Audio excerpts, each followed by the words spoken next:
દિલ્હીમાં આમ આદમી પાર્ટીના પોસ્ટર બોય અરવિંદ કેજરીવાલની હાર થઈ છે અને મુખ્યમંત્રી આતિશી ભાજપની સામે જીત મેળવી આમ આદમી પાર્ટીની લાજ રાખવામાં સફળ થયા છે।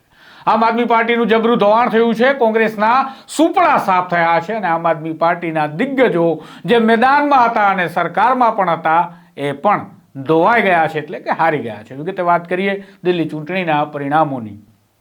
વૈષ્ણવજન તો તેને કહીએ જે પીડ પરાઈ જાનાને રે।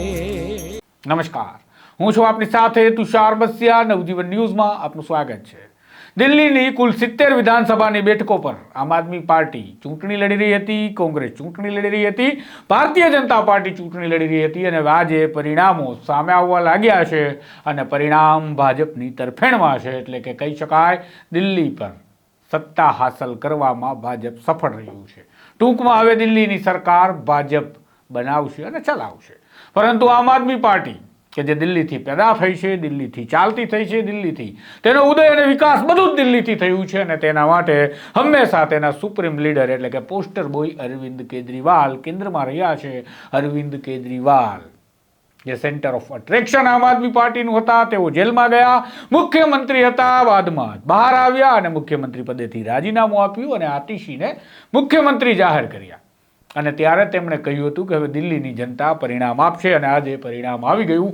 અરવિંદ કેજરીવાલનું રાજકારણનું મોટું ધોવાણ થયું, કારણ કે અરવિંદ કેજરીવાલ ખુદ વિધાનસભાની નવી દિલ્હી વિધાનસભા બેઠક પરથી ચૂંટણી લડતા હતા, તે હારી ચૂક્યા છે।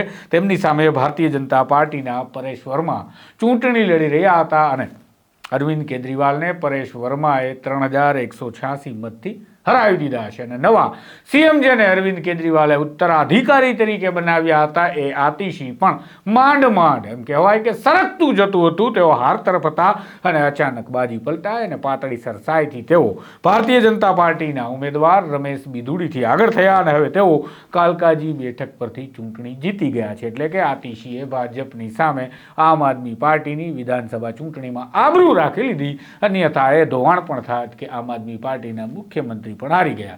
હવે વાત કરીએ આગળ તો જંગપુરા બેઠક કે જ્યાંથી આમ આદમી પાર્ટીના મનીષ સિસોદિયા ચૂંટણી લડી રહ્યા હતા। મનીષ સિસોદિયા પણ હાર્યા છે, પાતળી સરસાઈથી તેમની હાર થઈ છે અને તેમની સામે ભાજપના ઉમેદવાર તરવિંદરસિંહ મારવાની જીત થઈ છે, એટલે કે ભાજપે આ જંગપુરા બેઠક પર બાજી મારી લેતા મનીષ સિસોદિયાની હાર થઈ છે અને તેના કારણે આમ આદમી પાર્ટીના એક અન્ય દિગ્ગજ નેતા રહ્યા તેવું પણ કહેવાય। આમ 70માંથી 48 જેટલી બેઠકો પર ભારતીય જનતા પાર્ટી ખૂબ આગળ ચાલી રહી છે અને કહેવાય છે કે હજુ પણ આ આંકડો આગળ વધી શકે, પરંતુ જે સ્થિતિમાં અત્યારે રુઝાન આવી રહ્યા છે, જે સ્થિતિમાં ભાજપ જે બેઠકો પર આગળ છે તેને જોઈએ અને એ બેઠકો યથાવત રહે તો પણ દિલ્હીમાં ભારતીય જનતા પાર્ટીની સરકાર બની જાય।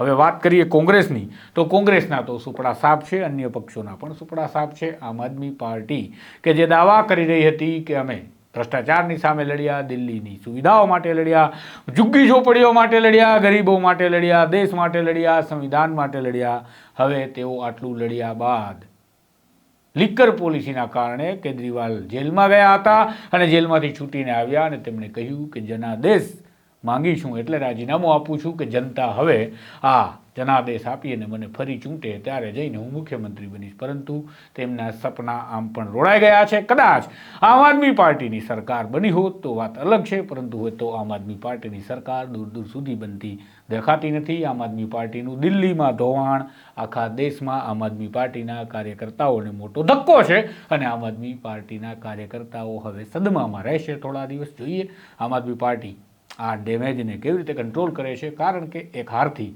આખા દેશમાં આમ આદમી પાર્ટીના કાર્યકર્તાઓની હિંમત પણ તૂટશે, સ્વાભાવિક છે।